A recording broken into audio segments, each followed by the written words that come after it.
You are listening to Blessed and Bossed Up, presented by Anchored Media, an entrepreneurship podcast for Christians all about how to make God the CEO of your business. Get ready to be inspired, challenged, but well equipped to live and build your destiny His way.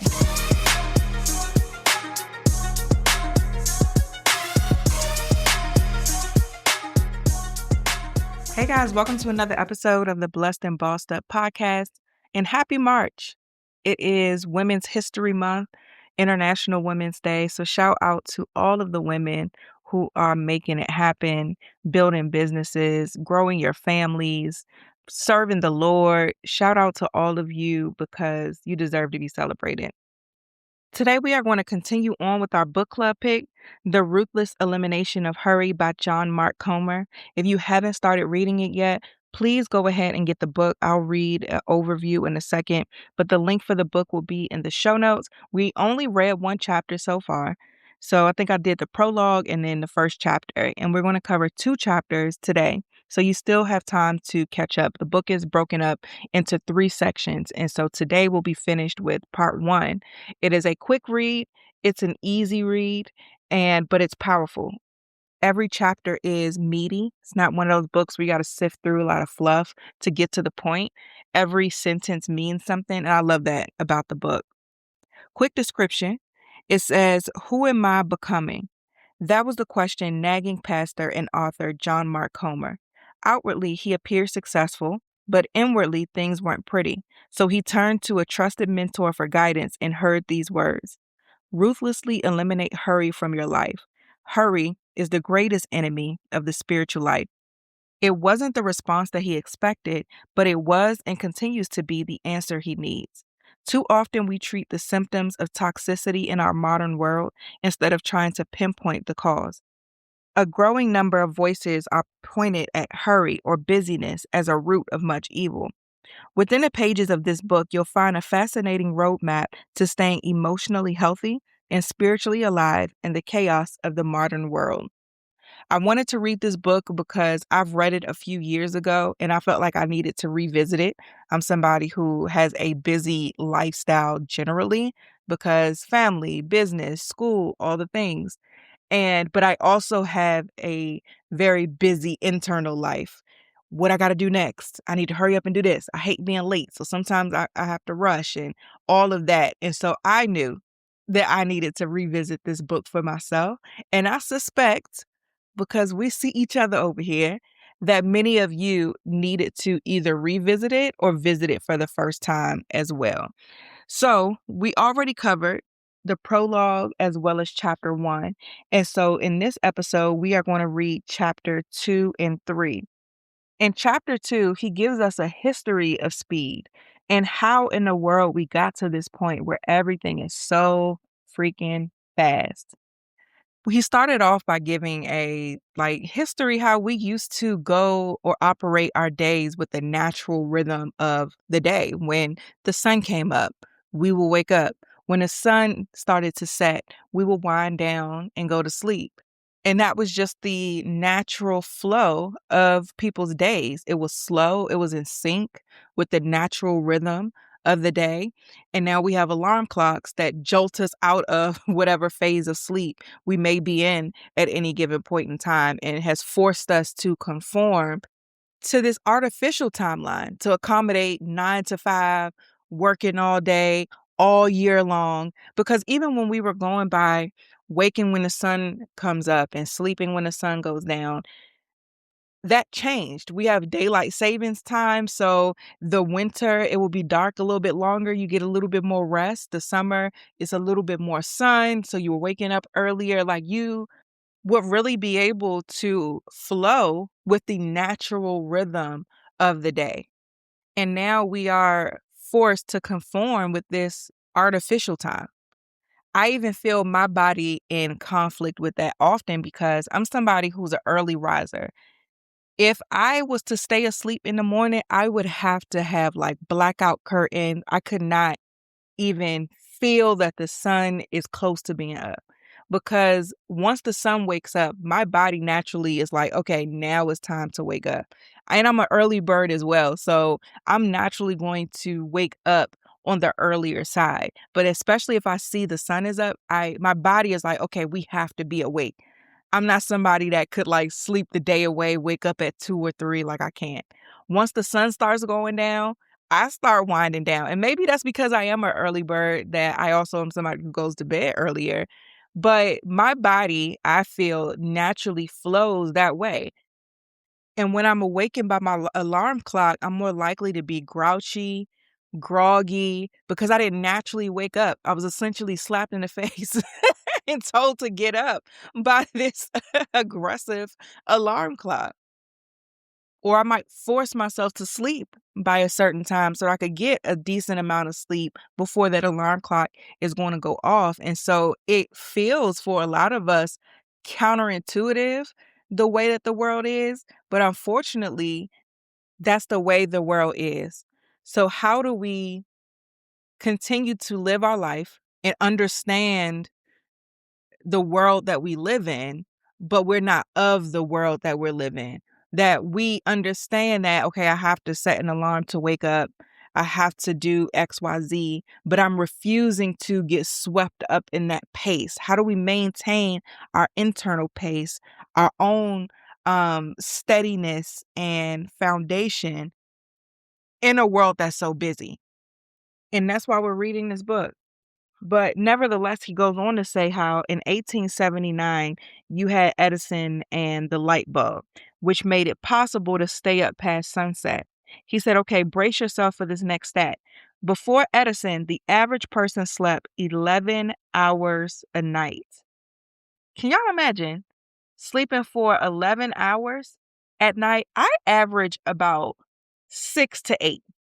Closer to 6, depending on what I have going on, closer to 8 if things are a little bit slower. But 11, that sounds amazing. That sounds absolutely amazing. He said, I used to read biographies of great men and women from history who got up to pray at 4 o'clock in the morning. I would think, wow, they're way more serious about Jesus than I am. True, but then I realized that they went to bed at 7 o'clock. After 9 hours of sleep, what else was there to do? Now, at least in America, we're down to 7 as the median number of hours of sleep per night. That's 2.5 hours less sleep than just a century ago. He says Harvard Business Review recently conducted a study on the change in social status in America. It used to be that leisure was a sign of wealth. People with more money spent their time playing tennis or sailing in the bay or sipping white wine during lunch at the golf club, but that's changed. Now, busyness is a sign of wealth.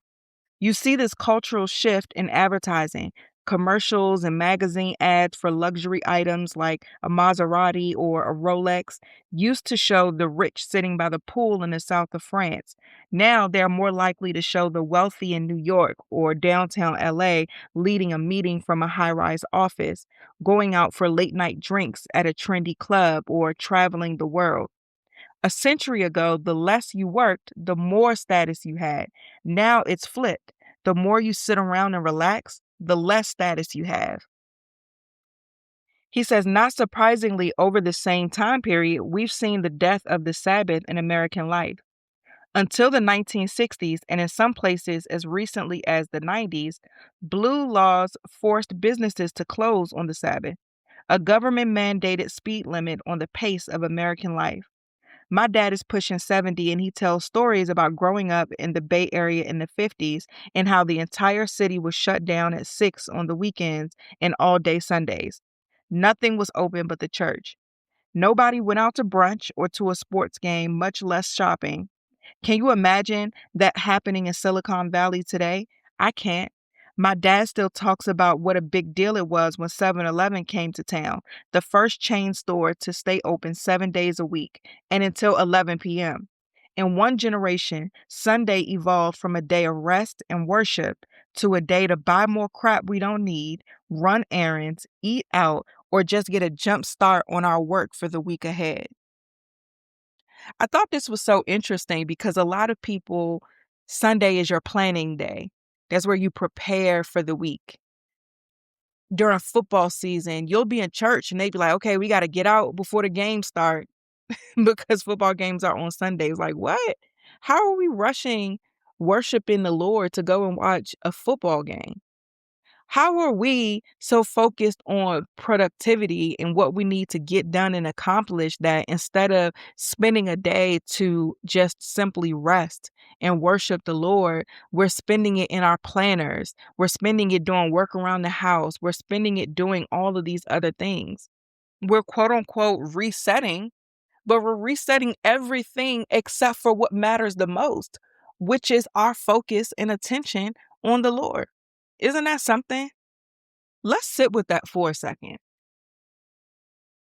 Instead of resting and worship, we have to be productive, which insinuates that rest and worship are not productive.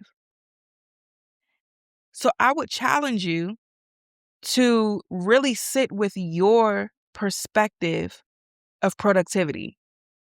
Really sit with what productivity means to you, not just in what you think or how you feel, but what your actions show. Do you feel most productive when you are getting things done? And I'm using air quotes. Do you feel lazy or less productive if you're resting or worshiping or spending time in your word? Are you one of those people who just can't sit down? I would challenge you to really investigate that and sit with the Lord about that so that he can reveal some things to you. Because as we'll see shortly, I think in the next chapter when we get into it, most of the time that's rooted somewhere. And it's rooted in something that we need to surrender to the Lord so that he can deliver us from it. The author goes on to say, we lost more than a day of rest. We lost a day for our souls to be open to God. He said it, and in 2007, drum roll, the year Steve Jobs released the iPhone into the wild. It was also a few months after Facebook opened up to anybody with an email address, the year a microblogging app called Twitter became its own platform. Year one of the cloud, along with the App Store. The year Intel switched from silicon to metal chips to keep Moore's Law on a roll, and a list of other technological breakthroughs, all right around 2007, the official start date of the digital age. A recent study found that the average iPhone user touches his or her phone 2,617 times a day. Each user is on his or her phone for 2.5 hours over 76 sessions. And that's all smartphone users. Another study on millennials put the number at twice that. In every study I read, most people surveyed had no clue how much time they actually lost on their phones. If you have an iPhone, you can go and look right now and see how much time a day you spend on your phone. It tells you. He says a similar study found that just being in the same room as our phones, even if they're turned off, will reduce someone's working memory and problem-solving skills. Translation, they make us dumber. As one summary of the report put it, if you grow dependent on your smartphone, it becomes a magical device that silently shouts your name at your brain at all times. And I can definitely attest to that. I get migraines from time to time, unfortunately. And one of the things that makes it worse is screens. And whenever I will find myself sometimes if I have a migraine and maybe I took something and I'm laying down, and let's say it's because a lot of times it's on one side of my head, I will like close that eye. And this is so terrible. I will close that eye that is on the side of my head that is hurting the most and use the other eye to continue to be on my phone. Because if I use the eye on the side that's hurting, it's going to make it worse. Like, that is sad. And I recognize that and be like, this is ridiculous. And I'll like put the phone somewhere and just like close my eyes, cut on some music or something to just, help me relax until the migraine goes away. But our phones are that addictive. This episode is brought to you by Time for Learning. Now, my kids are in regular school, but we embrace in my house a homeschool type of flow because we believe in education beyond the classroom. And time for learning allows for real life learning, customized schedules, and hands on experiences. They believe in harnessing the flexibility of homeschool to help families explore passions, travel, and hobbies without the constraints of traditional school hours. Schedule a mix of subjects in each day or focus on specific ones by the day. Favored by homeschoolers as a main curriculum or a supplement, and time for learning is also used for after school or summer learning to address learning gaps or maintain skills. Their activity planner plus transcript templates make it easy to match homeschool requirements in all 50 states. Best of all, the results are confident, future forward kids that are ready to thrive in college and career. Curious if Time for Learning is right for your family? Visit timeforlearning.com. That's time, number 4, learning.com to explore their curriculum and find the perfect plan for your student. You can get started with a monthly subscription to see just how much your kids enjoy learning on their own terms. This episode is brought to you by Marley Spoon. Every year, I make these goals to get better with my meal planning, but something always goes awry because my life just needs flexibility. So, what finally clicked for me is that I realized that meals don't have to look one specific way, they just have to fit your life. That's what Marley Spoon does really well. What I love is that Marley Spoon actually adapts with you. Some nights you cook, some nights you heat, and some nights you just need dinner done really fast. They've got options for all of it, so that means it fits your schedule, not the other way around. Now, I'm a foodie, so flavor and variety is a must for me. And what I love is that they give you over 100 recipes to choose from each week. We're talking comforting classics like the chicken mayonnaise and cucumber arugula salad to fresh, balanced dishes like everything bagel salmon and truffle chive potatoes and green beans, all made with quality ingredients, and there's something for whatever you have a taste for. Marley Spoon has tons of options in their marketplace, from meal shortcuts and drinks to fresh groceries that you can add on each week. And for those nights where you need dinner ASAP, Marley Spoon's prepared meals are exactly what they sound like: convenient, delicious, and on the table in minutes. This is a lifesaver for me if I have a lot of studying to do, a long day, and I just don't feel like cooking. You'll find these on every weekly menu, and if you've got a few extra minutes, they have some great 20-minute options too. My personal favorite hack is those tray baked dinners. You literally just throw everything on one tray, boom, you're done. And they even include the actual tray. My favorite meal from Marley Spoon was this falafel pita. I was in the middle of cooking and organizing things for the new year, and I was hungry. I wanted something fresh, wanted something fast. And the falafel pita was perfect. It was done in 20 minutes. And what was even better is it's husband proof. My husband is not a great cook whatsoever, but he was able to make it, and it was delicious thanks to their easy to follow instructions. This year, fast track your way to eating well with Marley Spoon. Head to marleyspoon.com/offer/blessed for up to 25 free meals.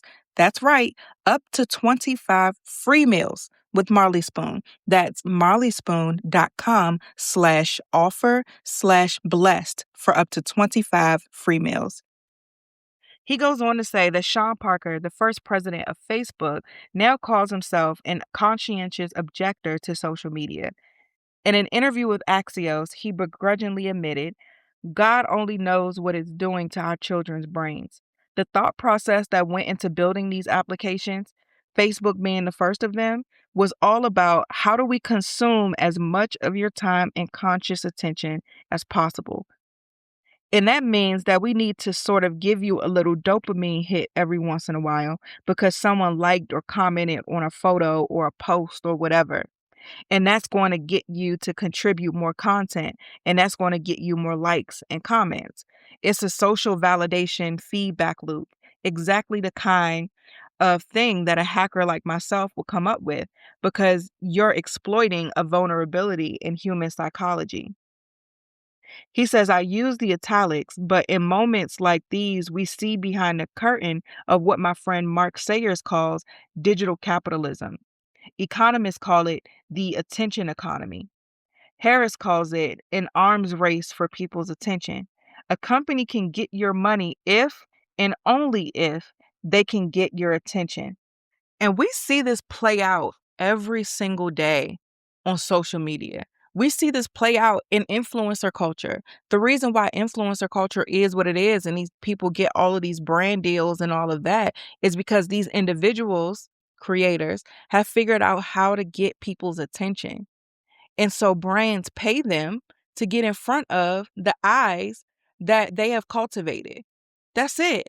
Marketing has always gone back to just that. Before the digital age, where Nike would sponsor, let's say, golf or basketball or whatever, they paid big money for these athletes to wear their brand because they had the attention of their sports fans.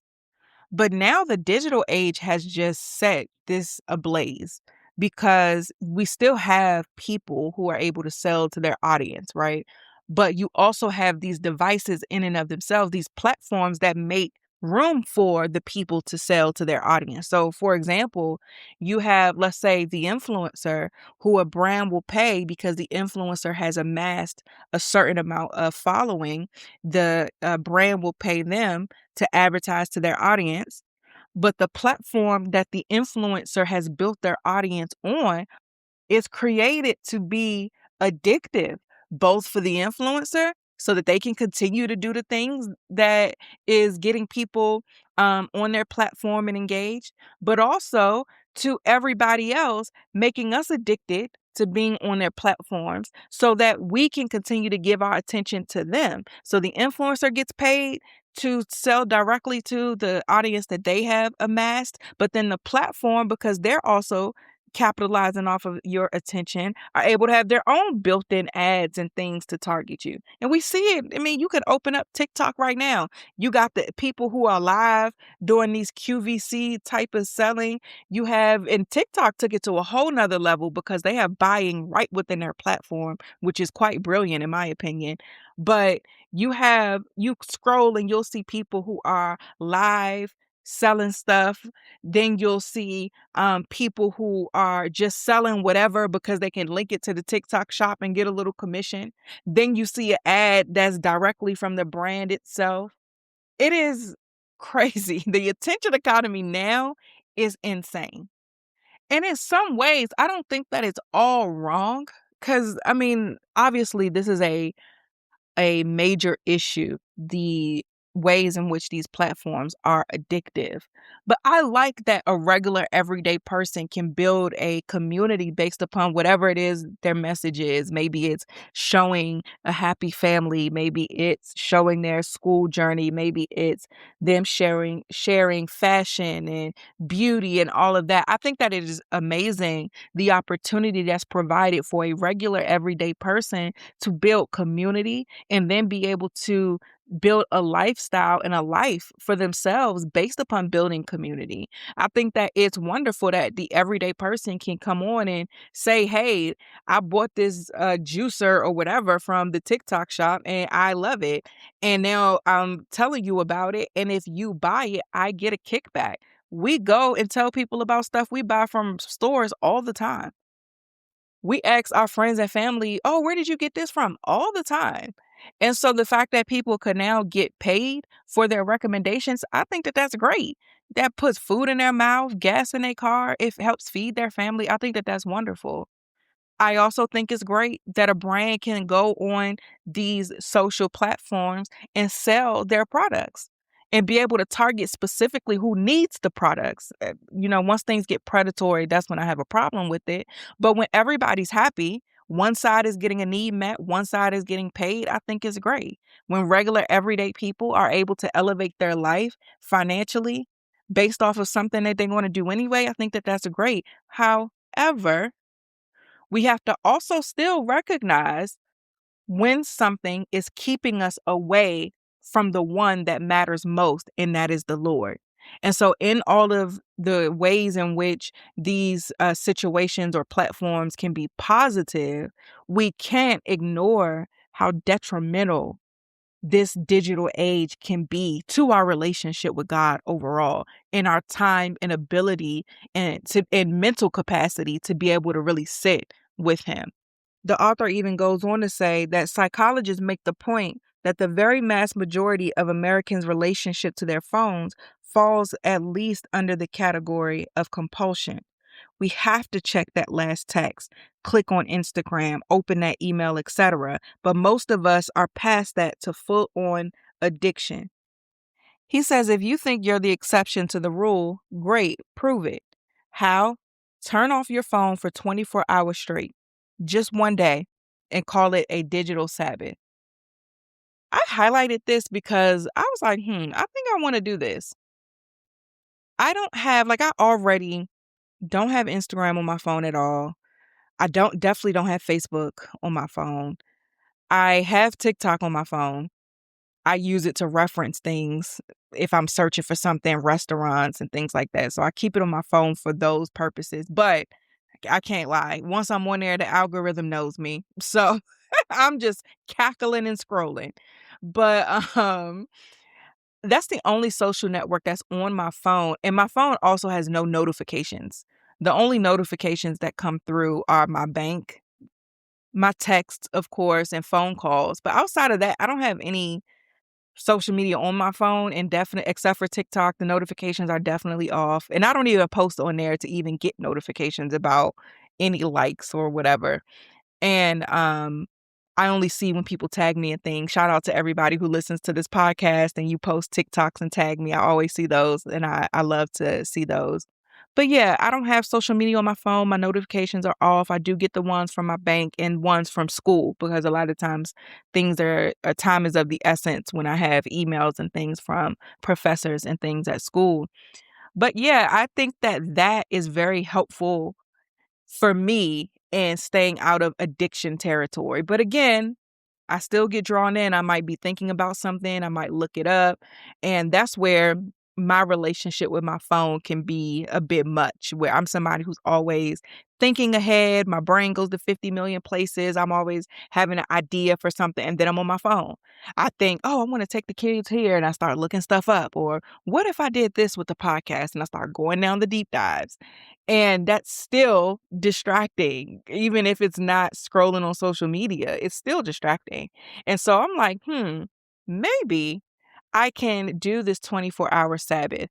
Let me know if you are on Spotify, put it in a comment. If you are on YouTube, put it in a comment. If you're listening to this wherever you listen to podcasts, find me and let me know if you want to do this. I'm thinking maybe we can do this in the society and just do 24 hours. That's it. We turn our phones off. Maybe if you have kids or families, people that you care for that need to get in touch with you, spend that 24 hours with them to where you are physically around them and they don't have to call you and cut your phone off and see what happens. I don't know. I'm thinking about doing this for myself as well as for us as a community. More to come. I'll keep you posted. Now, in the next chapter, we take a break from talking about technology and just going deeper into the negative impacts of hurry. So, this is all in, again, part one of the book, really putting a magnifying glass to the issue. And then in part two, he starts talking more about the solution. And that's what we'll pick up for the next episode. But in this chapter, the title is called Something is Deeply Wrong. He says psychologists and mental health professionals are now talking about an epidemic of the modern world, hurry sickness, as in they label it a disease. Here is one definition of hurry sickness: a behavior pattern categorized by continual rushing and anxiousness. Here's another: a malaise in which a person feels chronically short of time and so tends to perform every task faster and to get flustered when encountering any kind of delay. Meyer Friedman, the cardiologist who rose to fame for theorizing that type A people who are chronically angry and in a hurry are more prone to heart attacks. He defined it as a continuous struggle, an unremitting attempt to accomplish or achieve more and more things or participate in more and more events in less and less time. Freeman was the one who originally coined the phrase hurry sickness after noticing that most of his at risk cardiovascular patients displayed a harrowing sense of time urgency. And take a deep breath. He said this in the 50s. Anybody feel convicted yet? Or is it just me? He says, how do you know if you have this up and coming disease? It's straightforward. Rosemary Sword and Philip Zimbardo, authors of The Time Cure, offer these symptoms of hurry sickness. Moving from one checkout line to another because it looks shorter and faster. Counting the cars in front of you and either getting in the lane that has the least or is going the fastest. Multitasking to the point of forgetting one of the tasks. Let me tell you, one of my rules to help not rush, something that I've started to do because I hate being late. Fun fact. Being late drives me crazy. I told y'all this in previous episodes, but unfortunately, when it's not just me getting out this house, late is just a part of the game. Unfortunately, we would literally have to get ready the day before we can get all 5 people out this house. And nobody in my house moves with a sense of urgency except for me. So it can be very stressful for me.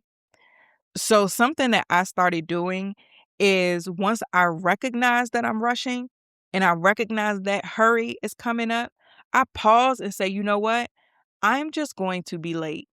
And I tell myself, I literally have to tell myself that, like, girl, we just gonna be late. Accept it so that you could slow down. You trying to move off fast, we still gonna be late. So now you're gonna be late and stressed versus just late. So let's just focus on being late.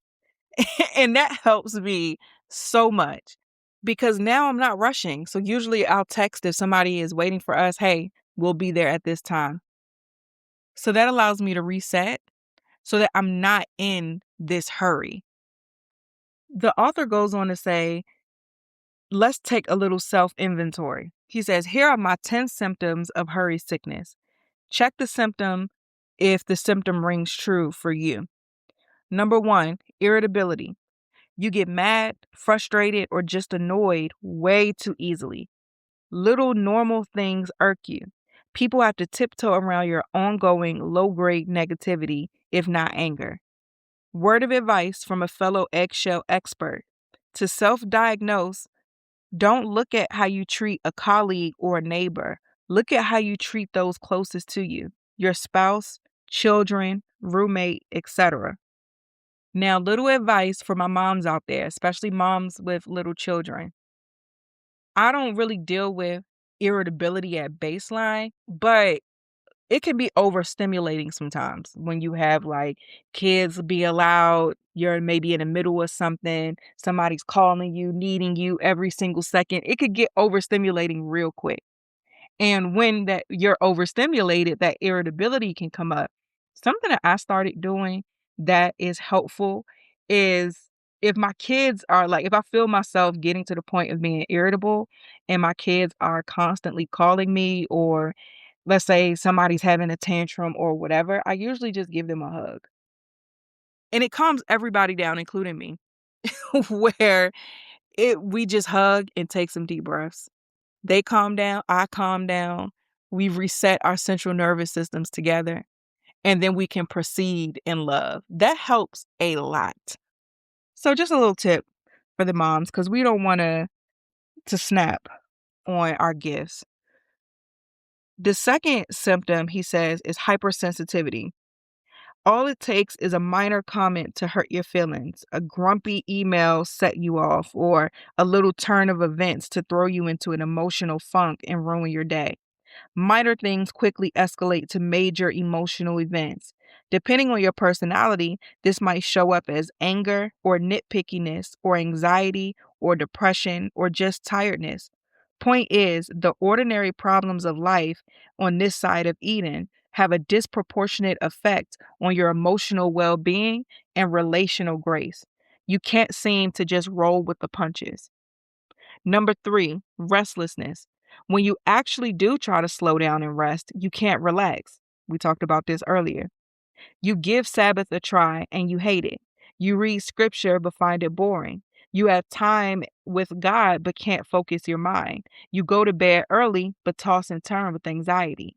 You watch TV but simultaneously check your phone, fold laundry, and get into a spat on Twitter. Okay, maybe you just answer an email. Your mind and body are hyped up on the drug of speed, and when they don't get the next dopamine fix, they shiver. Number 4. Sorry, y'all. He just take some deep breaths. If you feel like you're knocking on your door a little too much, just open it. Just open it. Number 4, workaholism or just nonstop activity. You just don't know when to stop. Or worse, you can't stop. Another hour, another day, another week. Your drugs of choice are accomplishment and accumulation. These could show up as careerism or just as obsessive house cleaning and errand running. Result? You fall prey to sunset fatigue, where by day's end, you have nothing left to give your spouse, your children, or your loved ones. They get the grouchy, curt, overtired you, and it's not pretty. Number 5, emotional numbness. You just don't have the capacity to feel others' pain, or your own pain for that matter. Empathy is a rare feeling for you. You just don't have the time for it. You live in this kind of constant fugue. Out of order, number 6, out of order priorities. You feel disconnected from your identity and calling. You're always getting sucked into the tyranny of the urgent, not the important. Your life is reactive, not proactive. You're busier than ever before, yet still feel like you don't have time for what really matters to you. Months often go by, or years, or God forbid, maybe it's been decades. And you realize you still haven't gotten around to all the things you said were most important in your life. Number 7, lack of care for your body. You don't have time for the basics. 8 hours of sleep a night, daily exercise, healthy home cooked food, minimal stimulants, margin. You gain weight, get sick multiple times a year, regularly wake up tired, don't sleep well, live off the 4 horsemen of the industrialized food apocalypse: caffeine, sugar, processed carbs, and alcohol. Number 8, because good Lord, he came out swinging with this one. Number 8, escapist behaviors. When we're too tired to do what's actually life giving for our souls, we each turn to our distraction of choice: overeating, over drinking, binge watching Netflix, browsing social media, surfing the web, looking at porn. Name your preferred cultural narcotic. Narcotics are good, healthy even, on an occasional and short term basis when they shield us from unnecessary pain. But when we abuse them to escape from reality, they eat us alive.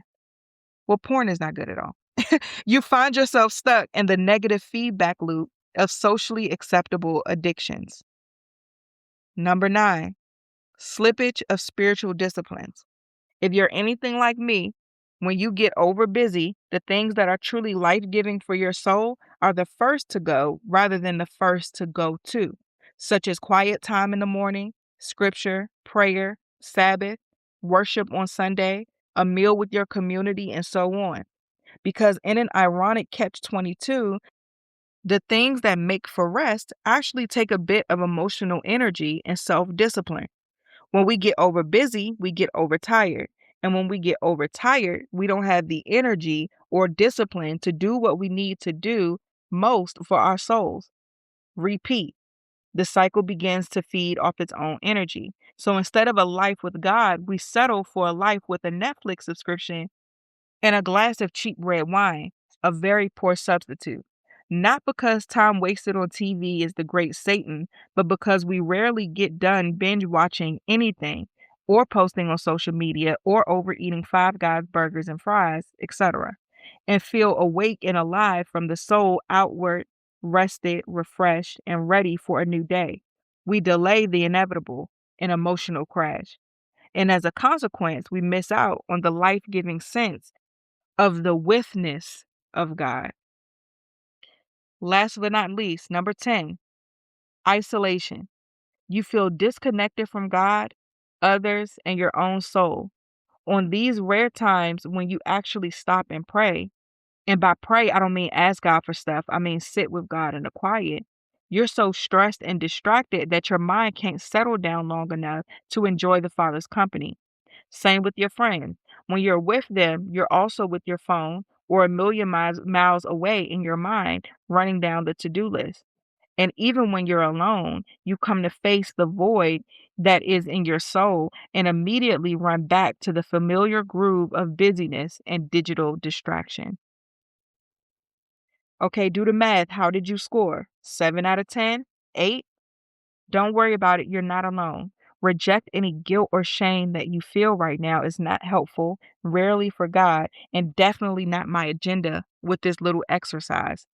The point I'm driving toward is this: an overbusy, hurried life of speed is the new normal in the Western world, and it's toxic. Psychologists tell us that anxiety is often the canary in the coal mine, our soul's way of telling us that something is deeply wrong and we need to fix it fast. In one recent study, 39% of Americans reported being more anxious than they were a year ago. That's not something to keep your eye on, it is an emotional epidemic. As my grandmother used to say, just because everybody's doing it doesn't make it smart. And as I've said before, hurry is a threat not only to our emotional health, but our spiritual lives as well. Thomas Merton once called the rush and pressure of modern life a pervasive form of contemporary violence. Violence is the perfect world. Hurry kills relationships. Love takes time. Hurry doesn't have it. It kills gratitude, joy, appreciation, and people in a rush don't have time to enter the goodness of the moment. It kills wisdom. Wisdom is born in the quiet, the slow. Wisdom has its own pace. It makes you wait for it. Wait for the inner voice to come to the surface of your mind, but not until waters of thought settle and calm. Hurry kills what we hold dear: spirituality, health, marriage, family, thoughtful work, creativity, generosity. Name your value. Hurry is a sociopathic predator in our society. I actually think that this is a good place to stop. I have a little bit more highlighted, maybe like 2 pages, but I think that the other parts that I have highlighted from this chapter are good to segue into the next part. And so part 2 of the book is all about the solution. But I think that exercise where I read out the 10 symptoms of hurry sickness, and he in the book asks you to check them off and kind of tally them up. Because you're listening to the show, I want you to jot down the ones that resonated the most with you, and I want you to sit with the Lord about those things. Because again, all of this is what the enemy uses to separate us from God. And we have to relentlessly seek to eliminate anything that wants to cause distance between us and the Lord. And so I think that this is a good place to pause, because I think we have a lot to pray about and a lot to surrender and deal with practically. I don't want us to just read this book and be like, yes, that's good. Yes, that sounds like me, and identify with it, but not take the extra step for us to be truly delivered from it. Because we shouldn't have to read this multiple times. And I'm talking to myself. We should deal with it thoroughly and accurately. And to give me and you grace, we might have to read it again, because we unfortunately live in this world and our life evolves and change, and we may slip back into old habits. So even if you are revisiting, and so I'm correcting myself in real time on that, because one of my tendencies is I don't give myself enough grace. So I'm leaving this in. I'm not going to edit this out so that I could give myself grace, and also give you permission to give yourself grace as well. That sometimes we do have to actually revisit things, and that's okay. And that's the benefit that we have and the grace that the Lord gives us. And that's the benefit that we have of having access to him, that we can keep going back and allowing him to give us wisdom on how to make better choices moving forward. So I'm going to end this episode here. Thank you guys so much for listening to another episode of the Blessed and Bossed Up podcast. I pray that this blessed you. I love you guys, and I'll see you in the next episode.